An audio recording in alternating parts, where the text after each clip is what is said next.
감사 속개를 선언합니다. 감사를 계속 진행하겠습니다. 지방자치법 제49조 같은 법 시행령 제41조부터 제46조 평택시의회 행정사무감사 및 조사에 관한 조례에 따라 평택도시공사 소관 2023년도 행정사무감사 실시를 선언합니다. 감사를 시작하기 전에 증인 선서의 취지와 관계 규정을 설명드리겠습니다. 증인 선서는 행정사무감사를 실시함에 있어 증인으로부터 양심에 따라 숨김없이 사실대로 증언하겠다는 서약을 받기 위한 것입니다. 만약 증인이 허위 증언을 하거나 정당한 사유 없이 증언 또는 진술을 거부한 때에는 지방자치법 제49조 제5항 평택시의회 행정사무감사 및 조사에 관한 조례 제26조 및 제27조에 따라 고발 조치하거나 과태료를 부과할 수 있음을 알려드립니다. 이어서 선서 요령을 설명드리겠습니다. 선서는 증인 모두가 자리에서 일어난 후 평택도시공사 사장님께서 증인들을 대표하여 오른손을 들고 선서문을 낭독해 주시기 바랍니다. 다른 증인께서는 오른손만 들어주시면 되겠습니다. 선서가 끝난 후에는 서명날이 난 선서문을 사장님께서 취합하여 본 위원장에게 제출하여 주시기 바랍니다. 그럼 증인 여러분께서는 모두 자리에 일어나 선서를 해주시기 바랍니다. 선서. 본인은 평택시의회가 실시하는 2023년도 행정사무감사와 관련하여 산업건설위원회에서 증언을 함에 있어 지방자치법 시행령 제46조 제6항 및 제7항 평택시의회 행정사무감사 및 조사에 관한 조례 제14조에 의거 양심에 따라 숨김과 보탬이 없이 사실 그대로 말하고 만일 진술이나 서면 답변에 거짓이 있으면 위증의 벌을 받기로 서약하고 이에 선서합니다. 2023년 6월 5일 평택도시공사 사장 강팔문.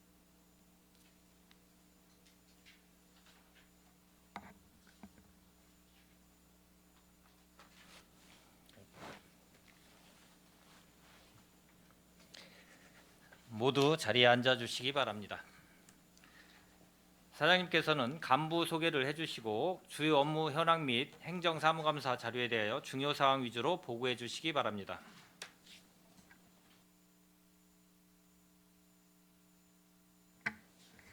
안녕하십니까. 평택도시공사 사장 강팔문입니다. 존경하는 이경 산업건설위원회 위원장님과 손남영 부위원장님을 비롯한 여러 위원님들을 모시고 2023년도 행정사무감사를 수감받게 되어 매우 뜻깊게 생각합니다. 보고 드리기에 앞서 공사 간부 직원을 소개하겠습니다. 유병우 본부장입니다. 김원 경영기획처장입니다. 손성일 재무회계처장입니다. 고기훈 사업기획처장입니다. 최대영 건설사업처장입니다. 최영준 분양보상처장입니다. 민경태 교통사업처장입니다. 조세진 대행사업처장입니다. 김태진 브레인사업단장입니다. 그럼 보고를 시작하겠습니다.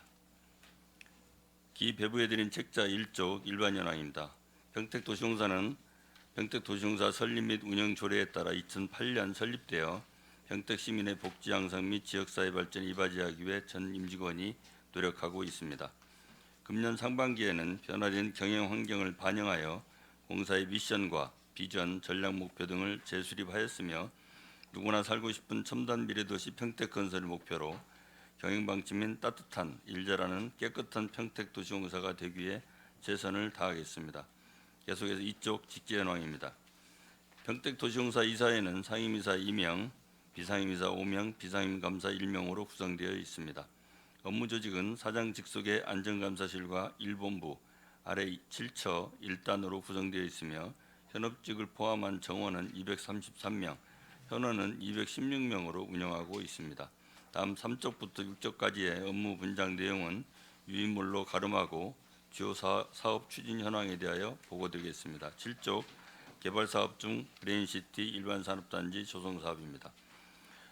브레인시티 일반산업단지 조성사업은 도일동 일원에 146만 평 규모의 산업단지를 조성하는 사업입니다. 현재 추진 중인 부지조성공사 공정률은 4월 말 기준 1단계 77.19%, 2단계 41.57%이며 작년 11월 전기공사와 조경공사를 착수하여 추진 중에 있습니다. 또한 용수 공급시설, 공공배수 처리시설 등 기반시설 공사는 평택시와 한국환경공단에서 정상 추진 중이며 유치업종 변경 등을 반영한 9차 산업단지 계획 변경을 작년 말 완료하였습니다. 8쪽입니다. 현재 사업기간 연장 등을 반영한 10차 산업단지 계획 변경을 추진 중에 있으며 금년 상반기 공사 소관 1단계 산업시설 용지 30필지를 공급하여 4월 말 기준 18필지 2,855억 원의 분양 계약을 완료하였습니다. 향후 추진 계획으로 1단계 부지조성공사는 금년 12월 준공 예정이며 2단계는 내년 12월 준공을 목표로 추진하고 있습니다. 다음 9쪽 고덕 국제화 계획지구 택지개발 사업 3-309입니다. 고덕 국제화 계획지구 택지개발 사업은 고덕면 일원의 400만 평 규모의 신도시를 조성하는 사업으로 우리 공사는 약 19만 평을 담당하고 있습니다.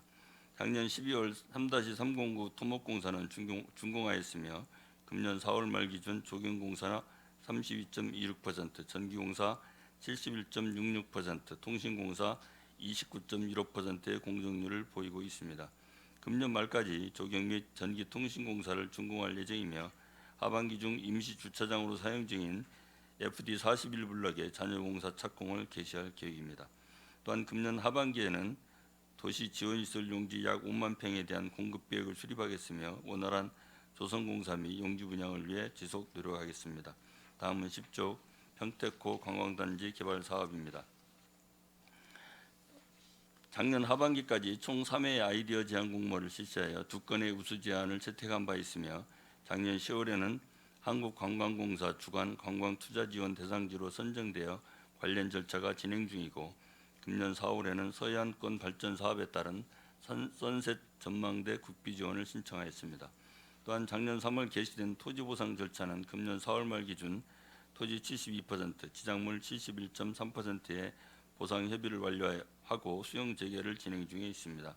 금년 상반기에는 사업기간 연장, 서부 내륙 고속도로 중척 구간 구역계 변경 등을 내용으로 하는 관광단지 지정 변경을 신청할 예정이며 하반기 중 수용 재결 보상을 완료하고 내년 상반기 중 우수 제안 아이디어 및 국비 사업, 인투사업, 민간투자 사업 등을 반영하기 위한 조성계획 변경 신청 및 2025년 부지조성공사 착공을 위해 최선을 다하겠습니다. 다음은 11쪽 안중터미널 부지 개발 사업입니다.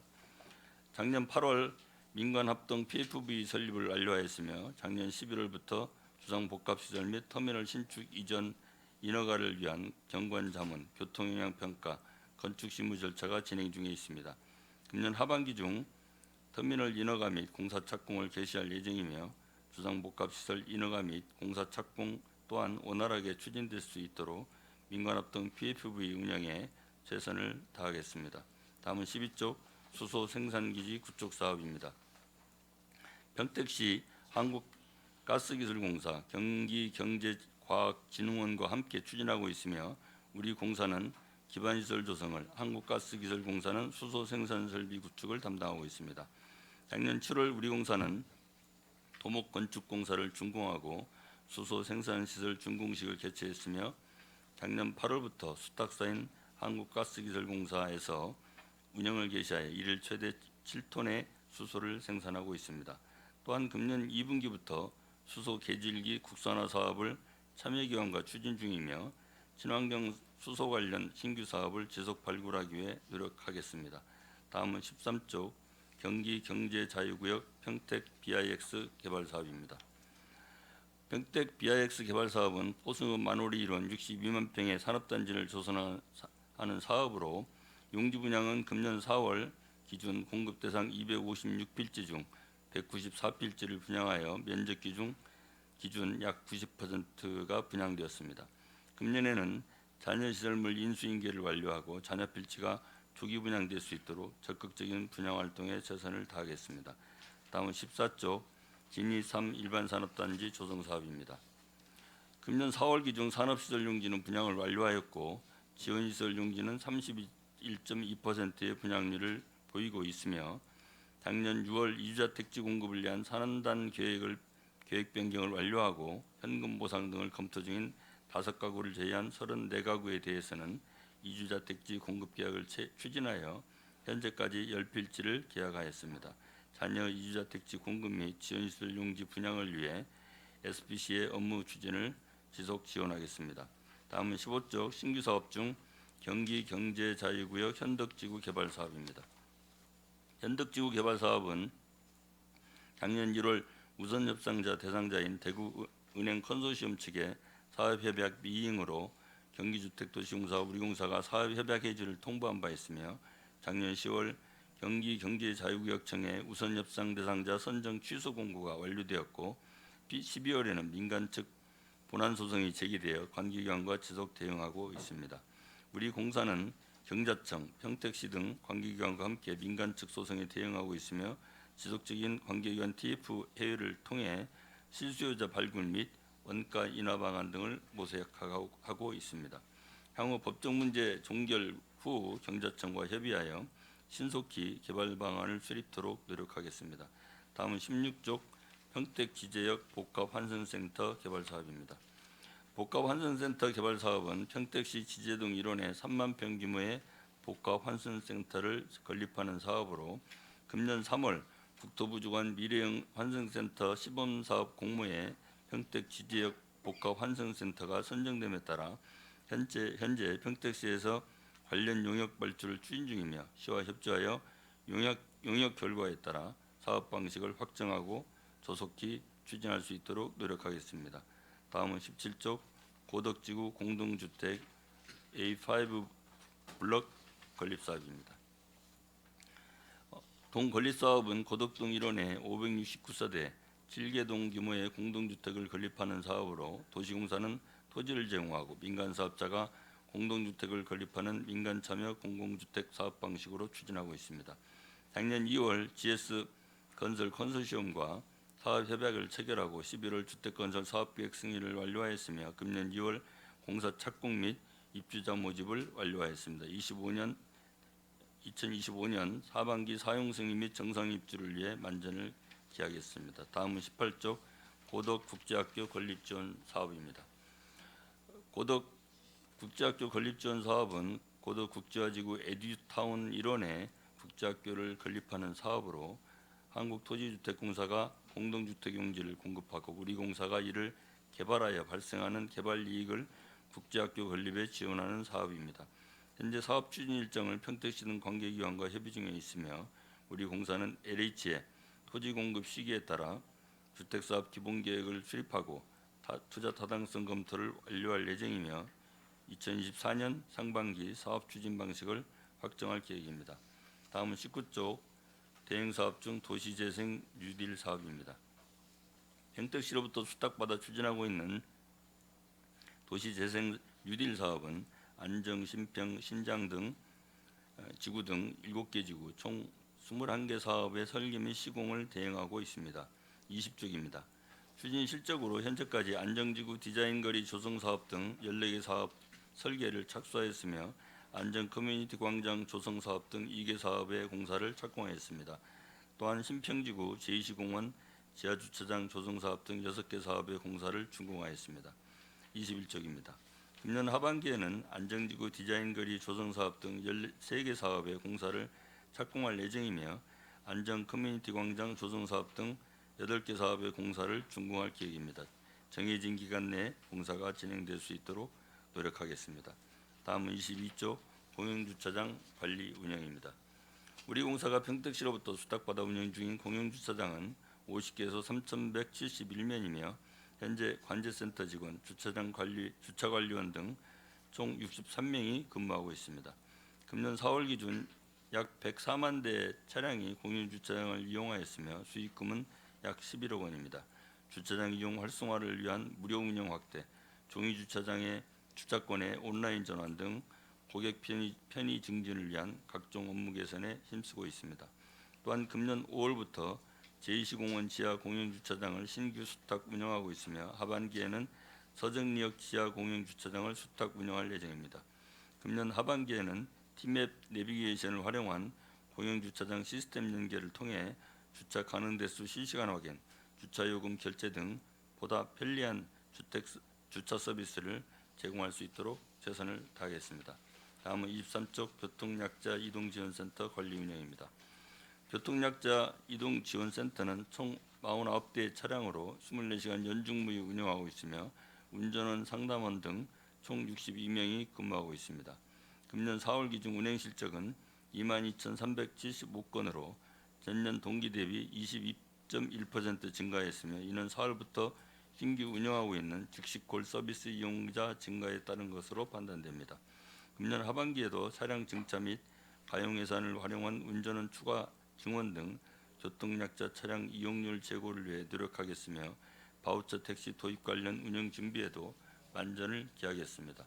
다음은 24쪽 교통정보센터 관리 운영입니다.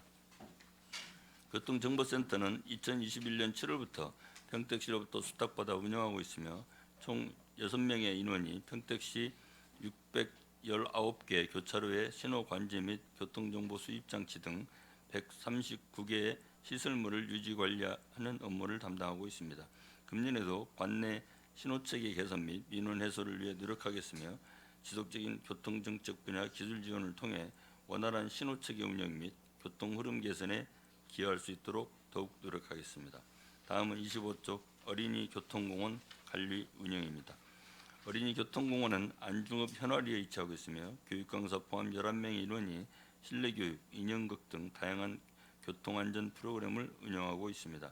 금년 4월 기준 동기 대비 약 200% 증가한 총 3,981명이 교통공원을 이용하였으며 우수기관 벤치마킹 및 시설물 개선 또한 지속적으로 추진하고 있습니다. 다음은 26쪽 시립추모공원 관리 운영입니다. 시립추모공원은 청부급에 위치하고 있으며 현재 봉안 규모는 약 1만 3천여 기로 4월 말 기준 개인단 83%, 부부단 96%의 안치율을 보이고 있습니다. 부부단 만장에 대비하여 작년 4월 부부단 증설 및 부부 합장 시에만 부부단에 안치토록 하고 있으며 내년 제2추모관 준공에 따라 원활한 운영이 가능할 것으로 예상하고 있습니다. 금년 4월 기준 봉안 실적은 622기이며 지속적인 안치단 환경 정비 및 시설물 보수를 통해 안전사고 예방 및 방문객 이용 편의를 제고를 위해 최선을 다하겠습니다. 다음은 27쪽 내리 캠핑장 관리 운영입니다.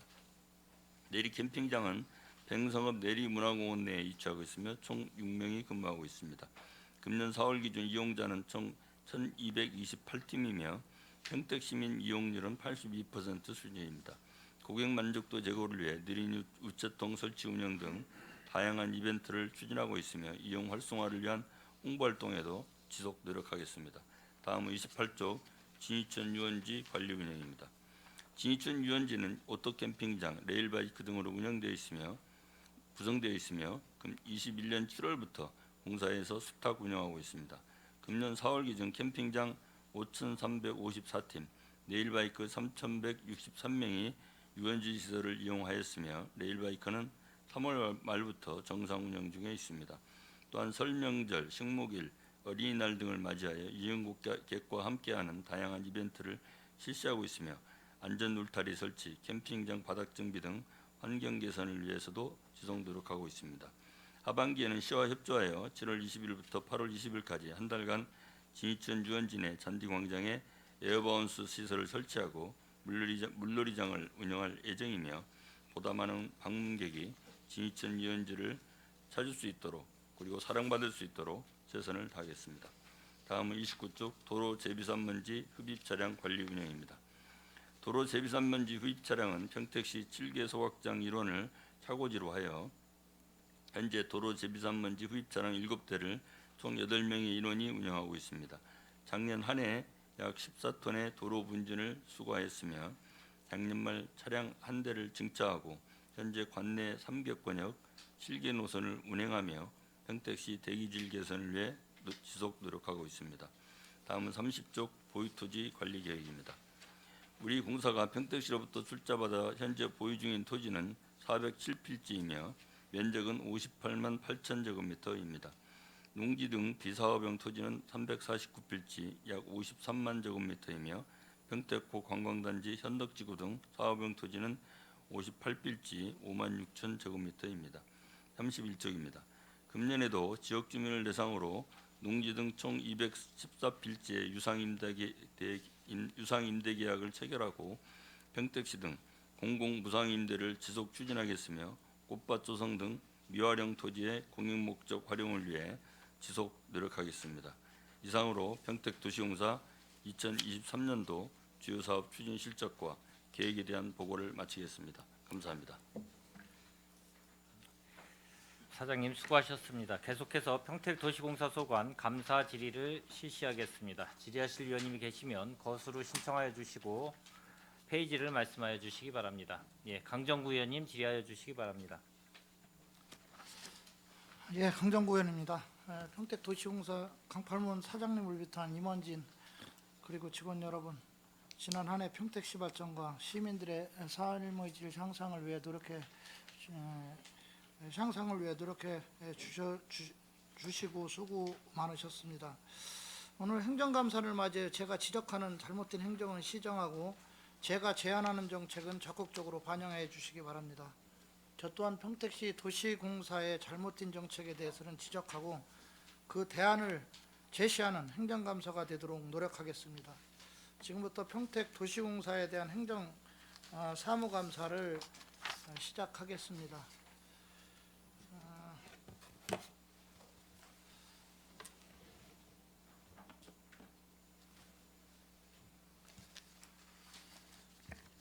지금 그 공설묘지가 송탄 공설묘지하고 안중 공설묘지하고 청보고 공설묘지 세 군데 있죠. 맞나요? 공설묘지는 저희가 관리하고 있지는 않습니다만은 어디서 관리합니까 이거는? 저희는 그 공설묘지는 각 읍면에서 관리하는 것으로 알고 있고 저희는 그렇습니까? 추모공원만 관리하고 있습니다. 그렇다면 이건 다음에 제가 질의를 하도록 하겠습니다. 지금 도시공사 부채 비율이 몇 퍼센트 정도 됩니까? 작년 말 기준 172% 수준입니다. 지금 그 부채 비율에 대해서 도시공사 사장님께서는 적정하다라고 생각을 하십니까? 이제 행안부에서 제시하기는 얼마 전까지만 해도 한 200%를 건전성 기준으로 봤었습니다.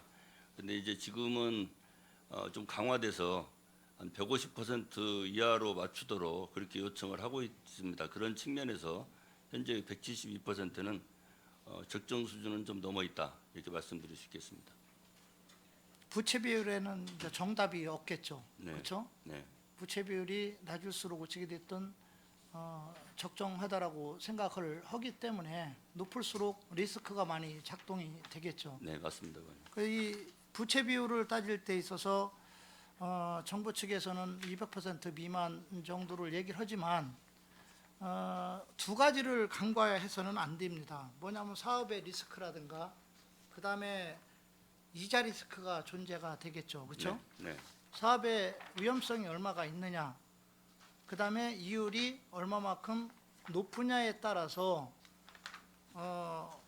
부채는 비율이 낮더라도 상당한 리스크를 안고 갈 수밖에 없습니다. 그렇죠? 네. 근데 제가 평택도시공사 자본 금액을 보니까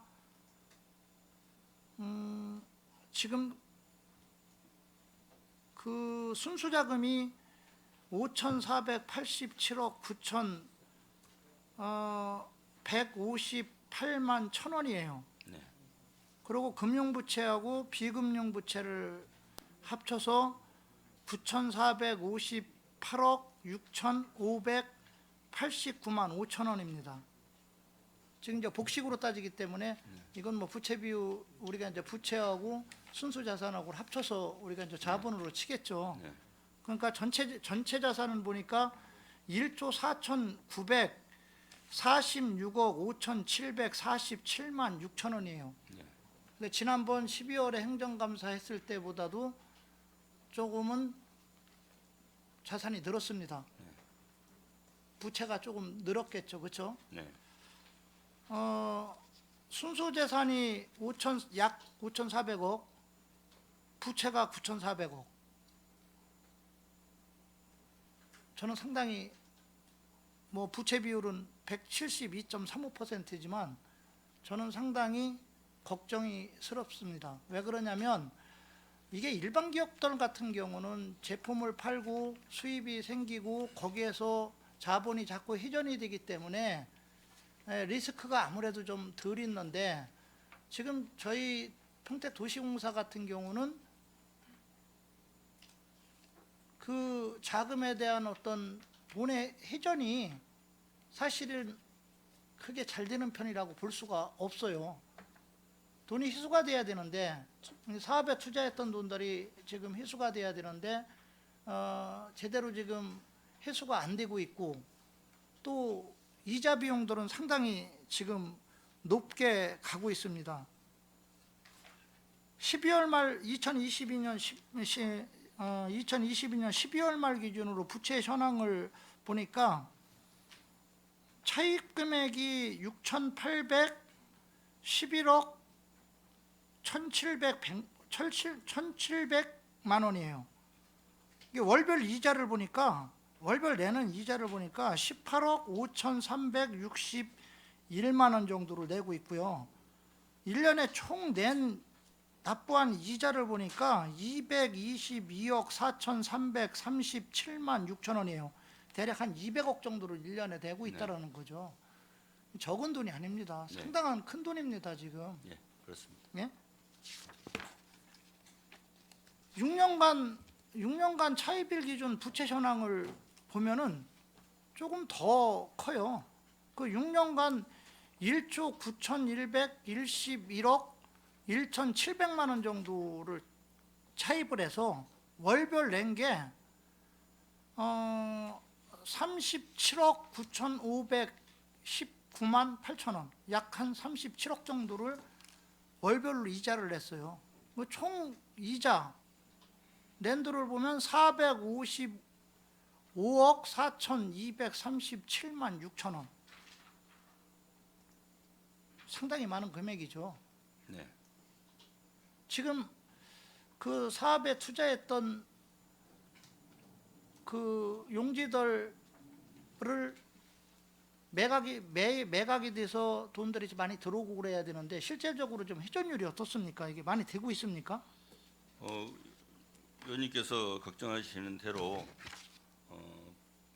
지금 이자 비용이 좀 많이 나가고 있는 것도 현실이고요. 또 그걸 줄이기 위해서는 부채를 상환해야 되는데, 부채 상환을 하려면은 또 저희가 자금을 받아들이는 부분이 잘 원활하게 이루어져야 됩니다. 그런데 지금의 부동산 시장이 그리 녹록치는 않은 상황이어서 아주 원활하다고 말씀드릴 수는 없습니다. 다만 저희가 금년부터 브레인시티 산업단지의 분양을 지금 시작하고 있습니다.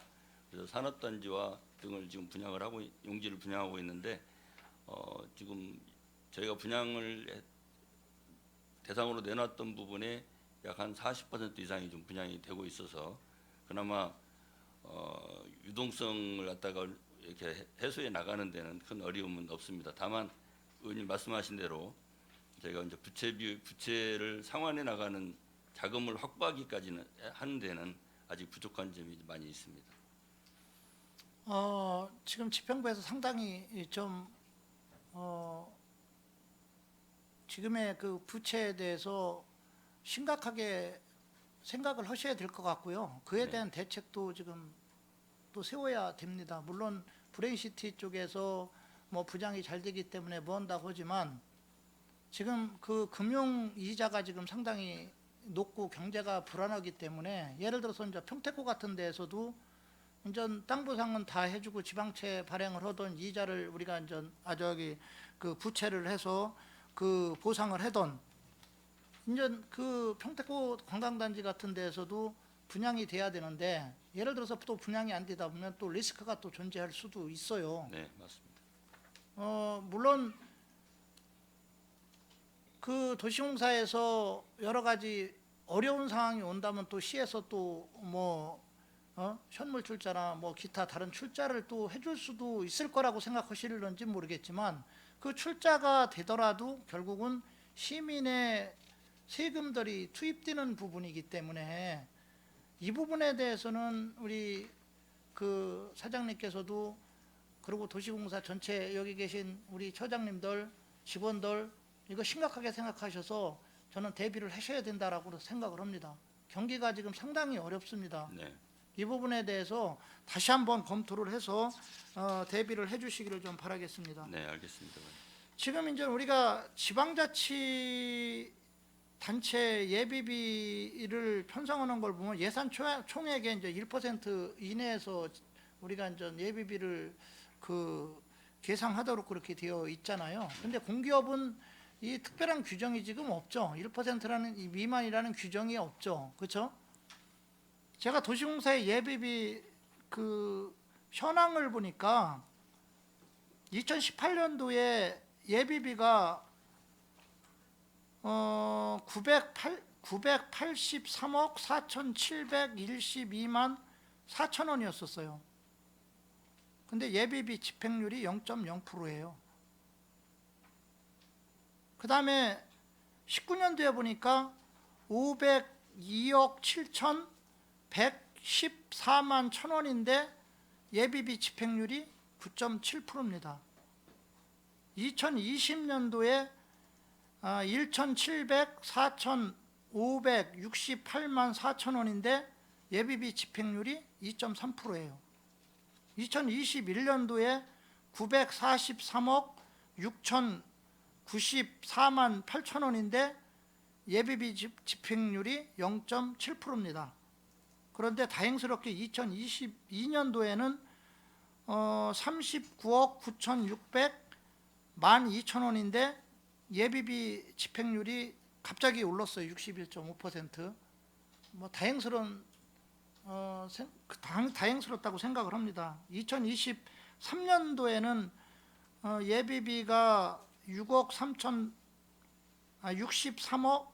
8,654만 5천 원인데 아직은 뭐 그 예비비를 전체를 그 집행한 게 아직 그 몇 달이 더 남았기 때문에 이건 뭐 알 수 없는 부분이지만 제가 왜 이런 말을 드리냐, 지방자치단체에서도 예산 총액의 1% 이내의 금액으로 계산하라는 뜻은 이걸 뒤집어서 얘기하면 쓸데없이 예비비만 많이 잡아놓고 쓰지도 않으면서 다른 사업하는데 영향을 줘서는 안 된다라는 네. 거죠. 그렇죠? 네, 그렇습니다. 근데 지금 2022년이 지금 집행률이 61.0%예요. 요거는 그래도 바람직스럽다고 생각을 합니다. 그런데 지금 18년, 19년, 20년, 21년들은 거의 집행률이 없어요. 예비비만 많이 잡아놓고 실제는 집행한 게 없으니까 그 돈은 그냥 1년 동안 묵혀 있다는 거나 똑같은 상황으로 간 거죠. 네, 그렇죠? 네, 맞습니다. 그러면 그거를 아까 마냥 다른 사업에 활용을 해서 이자를 덜 내든지 뭐 예를 들어서 다른 방법을 강구할 수 있는 방안들이 있는데 그렇지 못했다는 거죠. 올해도 2023년도 2022년과 같은 방향으로 간다면 뭐 긍정적으로 바라볼 수는 있지만 2022년도가 일시적인 현상으로 나왔다면 분명히 예비비 편성하는데 저는 문제가 있다라고 생각을 합니다. 어떻게 생각하시는지? 뭐 과거에 2018년부터 21년까지 이렇게 예비비를 과도하게 책정한 것이 어떤 이유인지는 지금 이 시점에서 제가 정확히 잘 모르겠습니다만은 지금 위원님께서 지적하신 대로 22년부터 39억 또 63억 이렇게 예비비를 수준을 갖다가 잡은 것은 저는 이제 예산 편성에 있어서 적정하게 지금 운영 편성을 하고 있다고 우선 보여집니다. 지난해 61.5%를 사용한 것도 기본적으로 모수가 줄어들었기 때문에 생긴 현상으로도 좀 보이고요. 금년은 아직 상반기가 아직 안 지나고 있는 상황이고 예비비는 이제 특별한 경우에 뭐 예산에서 저희들이 예상할 수 없는 이런 지출이 나타났을 때 사용하는 거기 때문에 현재로서는 그 수요가 없어서 사용을 않고 있습니다만은 이제 하반기 지나면은 그런 부분 등은 충분히 있을 수 있다고 생각이 듭니다. 그래서 지금 이 금액 자체로만 본다면은 위원님께서 지적하신 대로 편성에 있어서는 적정하게 지금은 흘러가고 있다고 볼 수가 있고 위원님 말씀을 토대로 해서 앞으로도 예비비 편성의 만전을 잘 기하도록 그렇게 하겠습니다. 사업의 예측성, 사업의 효율성을 위해서라도 18년서부터 21년까지는 사실 집행률이 너무 적었다. 그만큼 예비비를 우리가 편성해놓고 그만큼 사용한 금액이 적었다는 것을 의미하고 2022년도에는 그래도 집행률이 상당히 높았는데 이게 일시적인 그런 현상이 아니기를 바라고 앞으로 예비비 편성하는 데 있어서도 사업의 예측성이라든가 사업의 효율성 같은 거를 잘 파악을 하셔서 네, 좀 예비비를 편성해서 사업을 진행해 주시길 좀 바라겠습니다. 네 그렇게 하겠습니다.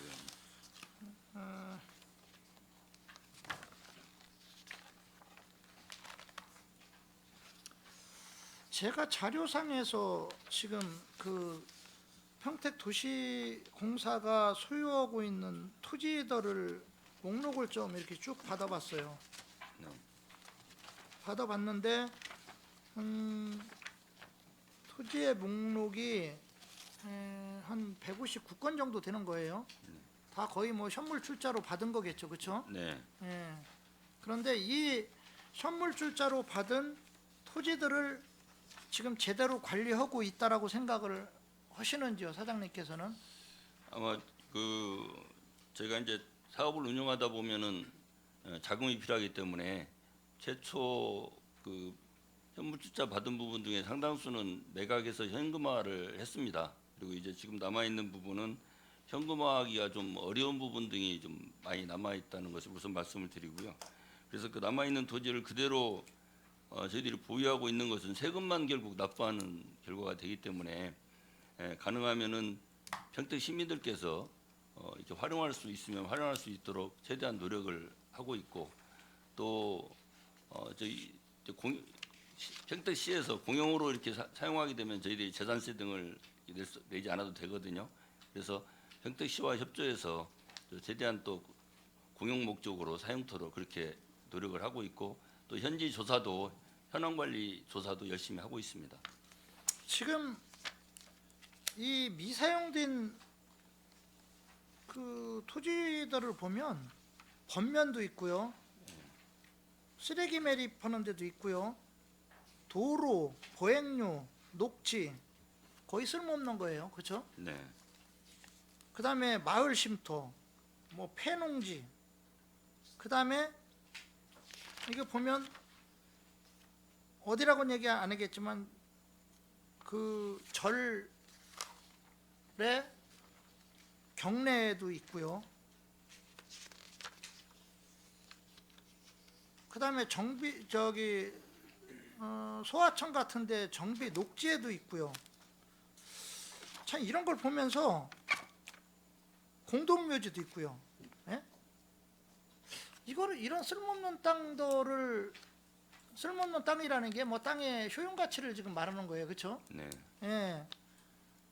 이런 땅들을 지금 소유만 하고 있지 실질적으로 이거를 활용하려면 이거 좀 문제가 있다라고 생각 안 하세요? 이런 거에 대한 조치는 뭐 매각을 하든지 아니면 뭐 전례 있다 그러면 저쪽에 매각을 하든지, 예?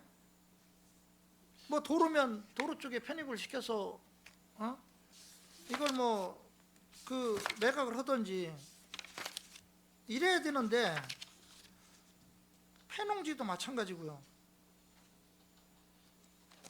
이거에 대한 어떤 대책 같은 거 전혀 강구한 적이 없습니까?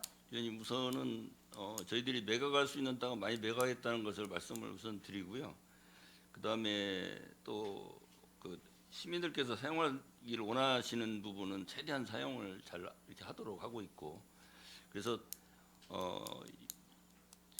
의원님 말씀하신 그 취지는 저희들이 보유만 하고 있으면서 재산세만 내고 있는 것이 안타까운 그렇죠. 그런 말씀이신 그런 문제도 것 있고요. 같습니다. 이런 재산 갖고 있어봤자 도시공사에서 어떤 도움이 되냐는 거죠. 근데 이제 그 평택시의 기본 방향은 이런 공용재산이나 이런 시유지 성격의 이런 부분 등을 자꾸 일반에게 매각하는 것에 대해서는 조금 부정적인 입장이기도 합니다. 그래서 저희가 이제 그런 부분에 있기 때문에 좀 스톱을 좀 하고 있는 상황. 왜냐하면은 시간이 지나면 또 그 땅이 필요로 해서 수용을 해야 하는 상황이 또 올 수도 있는 상황이 있고 해서 평택시는 가능하면은 현 상황을 보존을 좀 그대로 보유하고 있기를 그런 희망하는 측면도 있고 해서 저희들이 좀 재산세를 물고 하는 측면들이 있지만 보유를 하고 있다는 것을 이게 말씀드립니다. 문제는요. 현물 출자로 받은 거예요. 현물 출자로 받는데 이 현물 출자 받을 때 왜 받습니까? 재정 건전성 강화죠.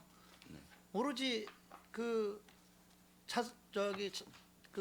자본의 어떤 그 증가 네. 이로 인한 건전성 확보를 위해서만 이 현물 출자를 받은 게 아닌가라는 의원님 그런 이렇게 쪽으로도 네, 아니 네. 그러니까 일반 시각에서 보면 그렇게도 충분히 생각을 할 수 있다라는 거예요. 실제적으로 이게 내 재산이 돼서 내가 도시공사가 어떤 사업을 하고 예를 들어 도시공사가 앞으로 나가는 그 방향에서 긍정적인 측면으로 해야 되는데 그 수치상에 나오는 어떤 재산의 증식 이거를 위해서 받은 게 아닌가라는 어떤 그렇게 보는 또 시각도 있을 수가 있다라는 거예요. 제가 볼 때는. 의원님 이제 의원님 말씀 취지를 충분히 이해하겠습니다만은 이제 현금화하지 못한 이런 현물을 갖다 가지고 있는 것이 여러 가지 소모성도 있고 낭비성도 있다는 말씀이신데 이게 저희가 자본으로 이것을 갖고 있게 되면 이점이 있습니다. 아까 말씀드린 대로 부채 비율을 낮추는 뭐 그런 효과도 있지만 레버리지를 일으켜서 저희들이 그걸 토대로 해가지고 이렇게 론을 할 수가 또 있거든요. 그래서 그러니까 제가 말씀드리는 거는 그래서 사업비를 꼭 이거를 확보하는 방법이 된다. 뭐 부정적으로 본다는 뜻은 아니고요. 네, 일단 이런 토지들을 현물 출자로 받은 이상 이에 대한 어떤 전수조사는 한번 해서 보다 도시공사가 효율적으로 토지를 운영하려면 어떻게 해야 되는가에 대한 어떤 그런 그 조사는 한번 해봐야 되지 않나. 네. 저는 그런 측면에서 지금 말씀을 드리는 거예요. 네, 알겠습니다. 예, 좀 더 그렇게 더욱더 조사해서 예, 효율적인 해보시고요. 활용 방안을 찾도록 하겠습니다. 그다음에 일부 토지들은 제가 보니까 임대를 뭐 이렇게 줘서 임대료를 받고 있더라고요. 그렇죠? 네, 네, 네. 임대료가 제대로 다 거치고 있습니까? 어떤 임대료 현황은 어떻습니까? 예, 계약한 대로 다 거치고 있습니다. 사실입니까? 네, 그러면 임대가 안 되고 방치하는 토지에 대해서는 관리가 잘 되고 있습니까? 저랑 현장 같이 갈 수도 있어요. 말 대답 잘하세요. 예, 뭐 대부분 잘 관리하고 있습니다. 제가 실제로 가보니까요, 상당히 방치됐어요. 너무 풀들도 많이 나 있고 예를 들어서 관리 감독이 안 돼 있어요. 예를 들어서 주택단지 같은데 풀 같은 게 예를 들어서 많이 나오면 거기에 모기들이 많이 끼게 되고 위생적으로도 안 좋아요. 이게 사실은 어떤 뭐 택지지구 안에도 있을 수가 있는 거고 그러기 때문에. 그러고 내가 몇 군데를 돌아다녀 봤는데 관리 감독이 제대로 안 된 것 같아요. 만약에 제가 말하는 부분에 대해서 아니라고 생각하신다면 끝나고 저랑 한번 같이 가보시죠. 뭐. 그러니까 관리 감독 좀 철저히 좀 해주시기를 좀 부탁드리겠습니다. 네, 알겠습니다, 의원님. 그다음에 제가 그 7분 발언을 한번 그때 했었죠, 그렇죠? 2022년 12월 19일 날 7분 발언을 해서 뭐 특별교통수단 증차 추진, 뭐 교통약자 바우처 택시 도입, 그다음에 운전은 추가 채용 추진, 즉시콜 확대 등 이렇게 했는데 제가 즉시콜 전환에 따른 그 만족도 조사를 한 거를 이렇게 보니까 매우 만족이 56%, 만족이 19.5%, 한 거의 한 75.5% 정도가 만족으로 나왔고요. 보통이 한 10%, 그다음에 불만족이 7.9%, 매우 불만족이 6.6%. 그래서 이제 불만족스러운 부분에 대해서는 한 14.5% 정도가 나왔어요. 그래서 이제 지역의 특성이 있기 때문에 이 즉시콜도 상당히 서부 지역 같은 경우는 뭐 이동거리가 또 있고 그러기 때문에 일부 또 불만이 있을 수도 있고 교통체증이나 이런 거에 의해서 또 일만의 그 불만이 있을 수도 있는데 저는 뭐 즉시콜 이행은 잘했다고 생각을 합니다. 운전원도 조금 확보를 하신 것 같던데 좀 더 저는 확보를 해야 된다라고 생각을 하고, 그다음에 그 바우처 택시나 임차 택시 같은 경우도 앞으로 이제 그 대중교통과랑 적극적으로 협력을 해서 우리 교통약자들이 불편함이 없도록 그렇게 해주시길 좀 바라겠습니다. 예, 들어가겠습니다. 제가 두 가지만 더 질의를 하겠습니다.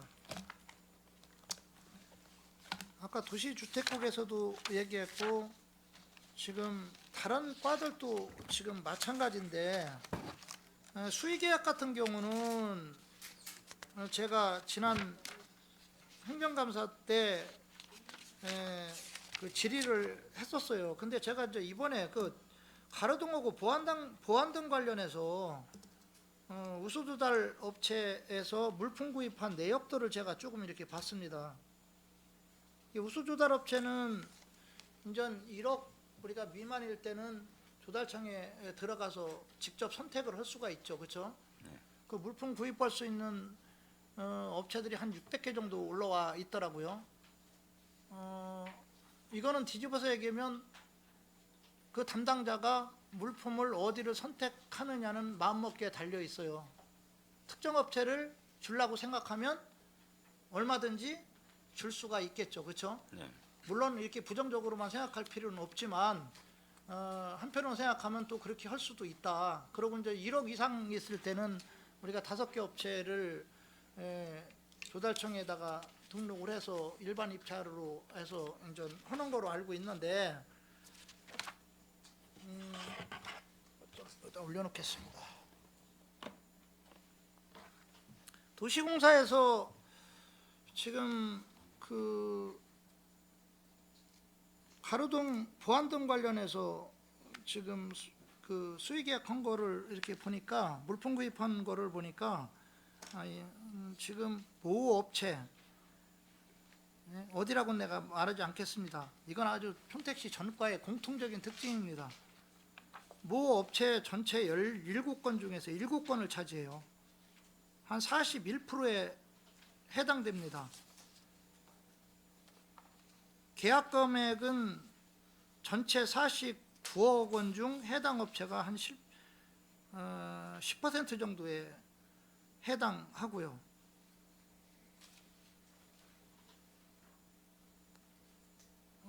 이 업체가 계약한 7건은 전부 조달 계약이에요. 지금 보니까 이게 나라장터 들어가서 선택을 하신 거죠. 근데 아까도 제가 얘기했지만 종합쇼핑몰 나라장터에 있는 그 종합쇼핑몰에 보안등 기구를 우리가 이제 인터넷으로 검색하면 대략 한 600개 정도가 나옵니다.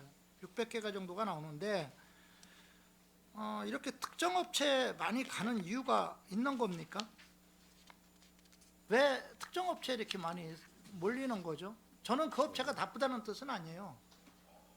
다만 제가 지금 앞에도 이렇게 그 판례를 올려놨지만 지역업체를 쓰는 거에 대해서는 저는 긍정적으로 봐요.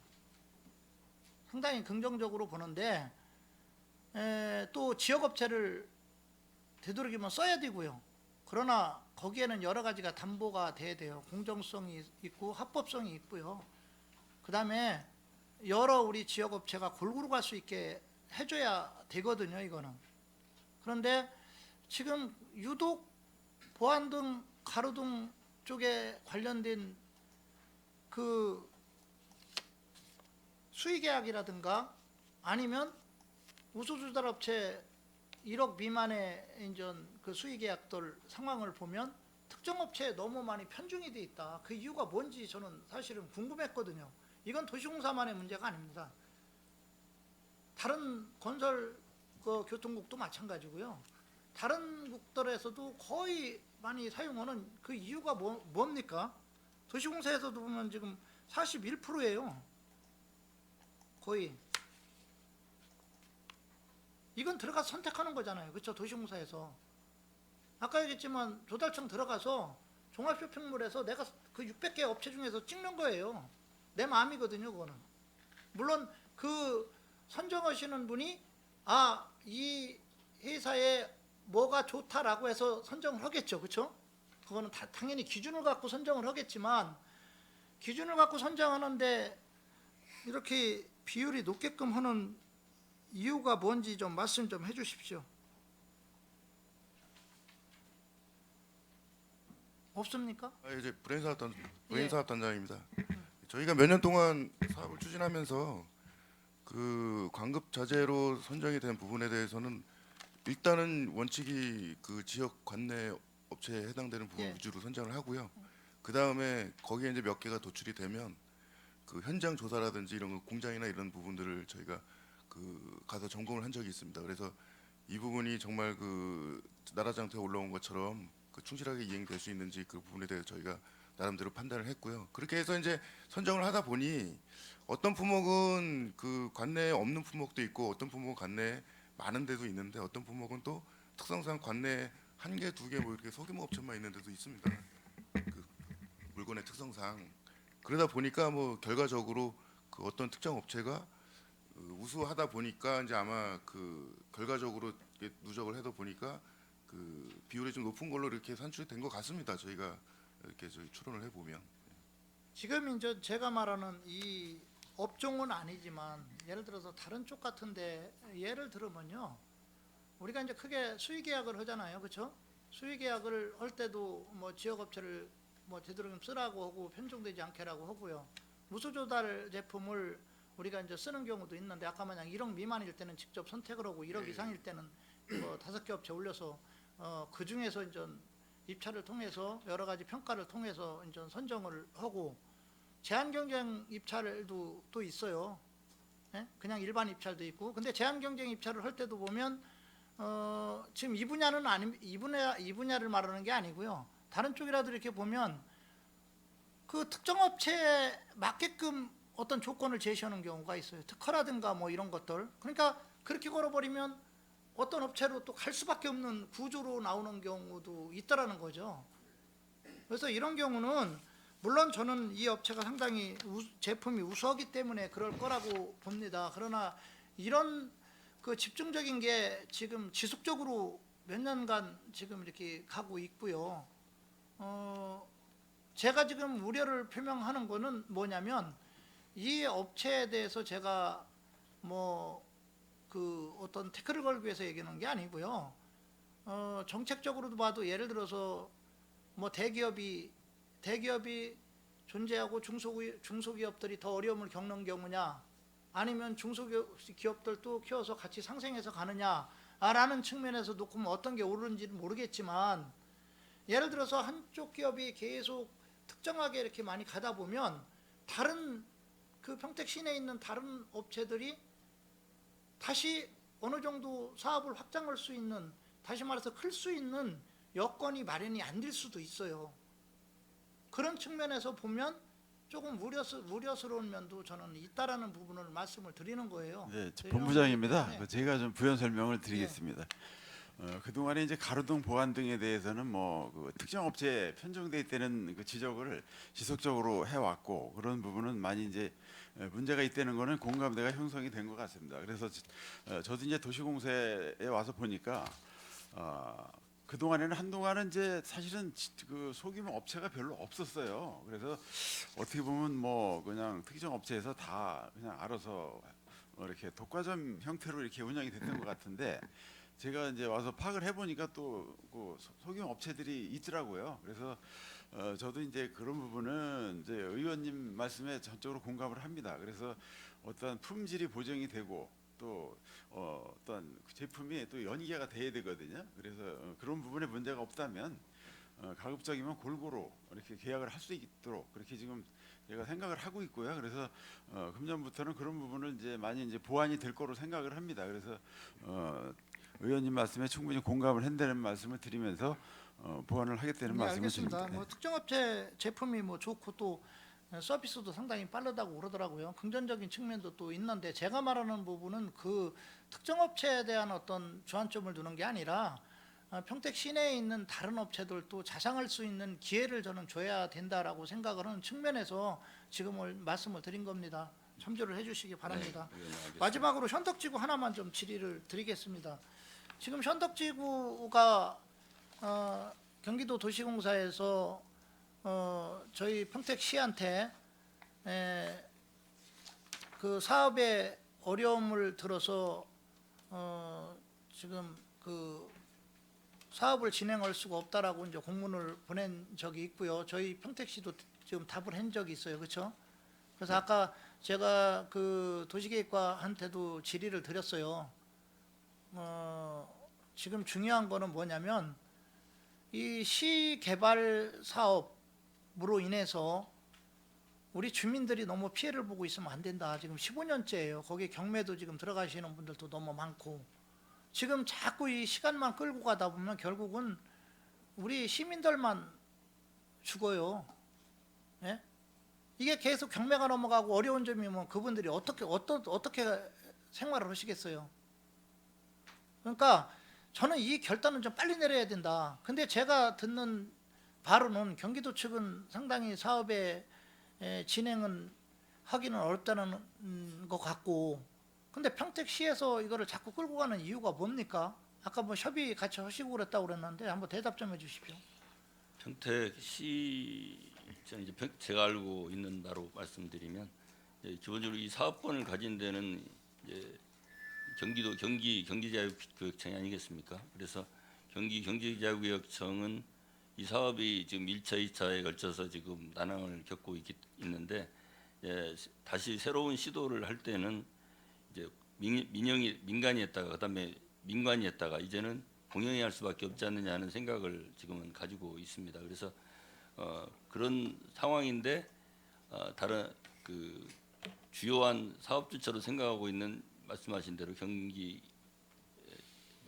공사에서는 이에 대해서 자기들의 현재 어려운 여러 가지 여건을 고려해서 좀 난색을 표하고 있는 것 같습니다. 그러다 보니까 결정을 못하고 있고 또 한 가지는 지금 본안 소송 중에 있어서 이 본안 소송이 정리되지 않은 상황에서 이 사업이 추진되게 되면 나중에 큰 어려운 문제가 닥칠 수 있거든요. 그래서 어느 정도 본안 소송이 진행되는 것도 보고 또 사업 주체에 대한 정리도 보고 그리고 이게 사업 어차피 또 사업을 시작하려면은 또 타당성 영역을 또 해야 되거든요.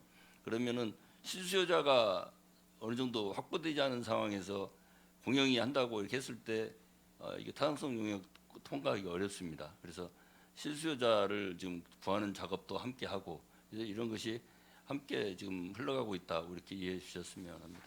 아니 지금 말씀하는 건 저는 충분히 뭐 공감을 해요.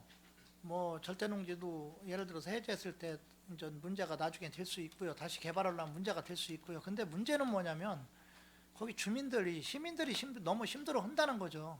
지금 이런 식으로 진행하다가는 앞으로 또 그분들 세상에서 이 사업이 진행될는지는 누구도 장담 못해요.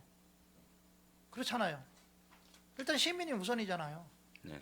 예? 여기 계신 우리 강판문 우리 그 사장님을 비롯해서 우리 각 처장님들, 직원들, 저희 의원님들 존재하는 건 시민들 때문에 존재하는 거예요. 네, 그러면 맞습니다. 시민들 입장에서 생각을 해서 정책이 나와야 되고 그 시민들의 고통을 우리가 반영할 수 있는 그런 정책이 나와야 되기 때문에 막연히 그냥 시간만 끌면서 언젠간 되겠지라는 그런 주의는 저는 옳지 않다라고 생각해서 빨리 시랑 협의를 하시고 주민들의 의견도 한번 듣고 그래서 좋은 대안이 나올 수 있도록 그렇게 노력해 주시기 바라겠습니다. 네, 알겠습니다. 예, 이상입니다. 강정구 의원님 수고하셨습니다. 예, 일단 원활한 회의 진행과 석식 시간을 갖기 위해 잠시 감사를 중지하고자 하는데 위원 여러분 이의 있습니까?